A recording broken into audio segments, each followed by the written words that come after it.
Welcome to the last part of Chapter 3, Our Environment. So this exercise will be doing a bit of vocabulary exercises to improve your vocabulary. These words over here, I'm going to explain to you. Thereafter, we are going to read each sentence and find the correct word that fits into the gap. Let me explain the words to you. So the first word is ecosystem. Ecosystem is an area where plants, animals, and other organisms form a bubble of life. Environment is the surroundings or conditions in which a person, animal, or plant lives. Species is a group of individuals that actually or potentially interbreed in nature. Abiotic is things in the environment that are non-living. Competition, this is biological competition or competition in the environment, and that can be defined as the rivalry between living things for territory, resources, mates, etc.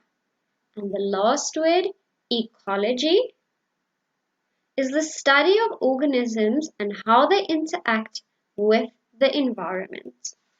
So let's see if we can figure out which of these words fit into the correct sentence. Sentence number 1.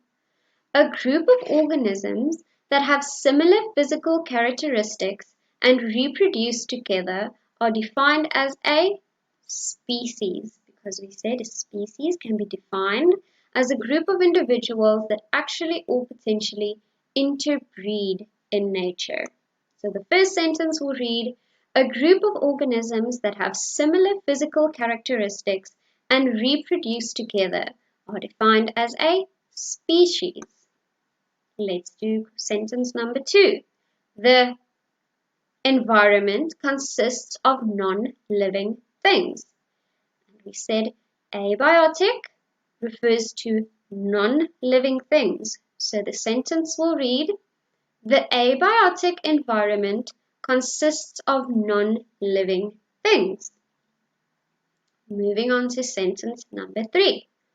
All of the external abiotic and biotic surroundings of a particular area is referred to as the environment. We said the environment is the surroundings or conditions in which a person, animal, or plant lives. This includes both living, biotic, and non-living, abiotic. So sentence number 3 will read, all of the external abiotic and biotic surroundings of a particular area is referred to as the environment. Sentence number 4 is the interaction between organisms or animals for resources, mates, shelter, and space. So that would be competition, because we said competition is the rivalry between living things for territory, resources, mates, etc. So,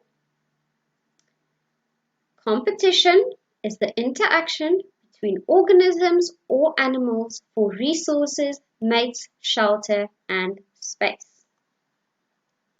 Sentence number 5.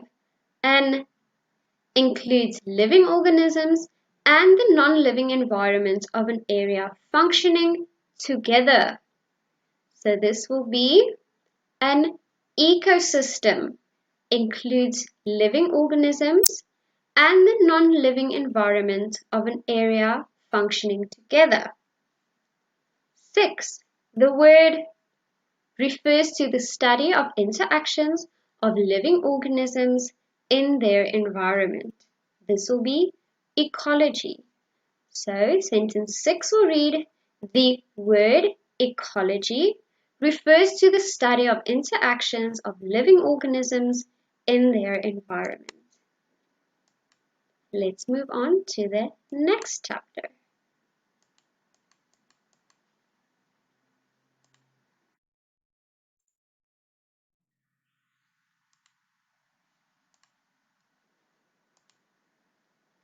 The next chapter will be our pets. Chapter number 4. So again, our first exercise will be a warm-up exercise where I'm just going to ask you a few questions. Try to use your best vocabulary, your best pronunciation. Here we go. Do you have a pet? What pets do you have or would you like to have? What is your pet's name or what would your pet's name be? That is, if you could have one and you don't have one at the moment. Does your pet live inside or outside? Is your pet male or female? Well done. So, our next exercise, we will be reading this poster on 11 ways pets make their people healthier. I'm going to start on this side and I'm going to read all the little bullets for you, and then on the next exercise we are going to be answering a few true or false questions regarding this poster. Let's begin. They bring families closer together. Pets keep us active. Pet owners have fewer allergies. They enhance our moods. They keep us calm. Pet owners have less depression. They make us more social. Pet parents have lower blood pressure. People with pets have healthier hearts. They are good listeners. Dogs can recognize health changes in their people. So these are 11 ways how pets make their people healthier.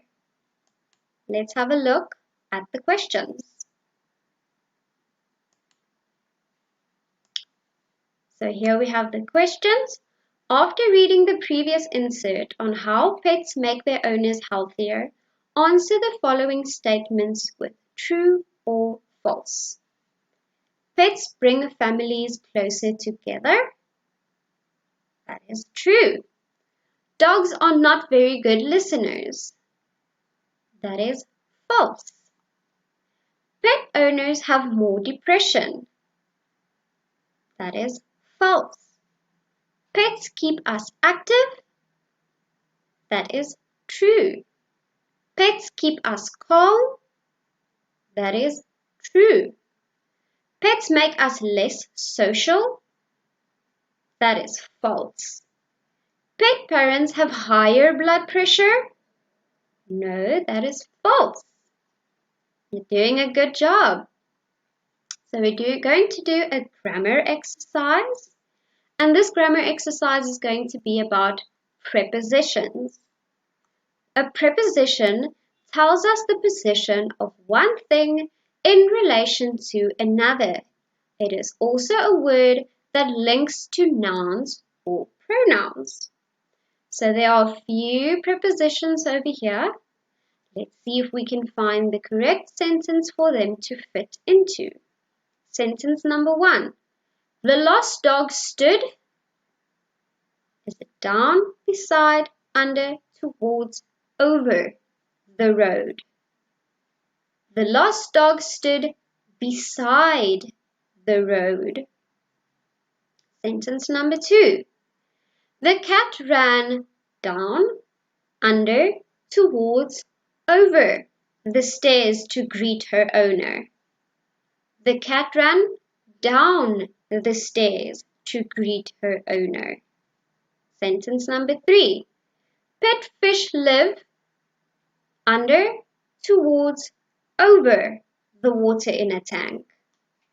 Pet fish live under the water in a tank. 4. The rabbit jumped towards, over the log. The rabbit jumped over the log. Sentence number 5. The 2 horses ran towards each other, because that's the last word left.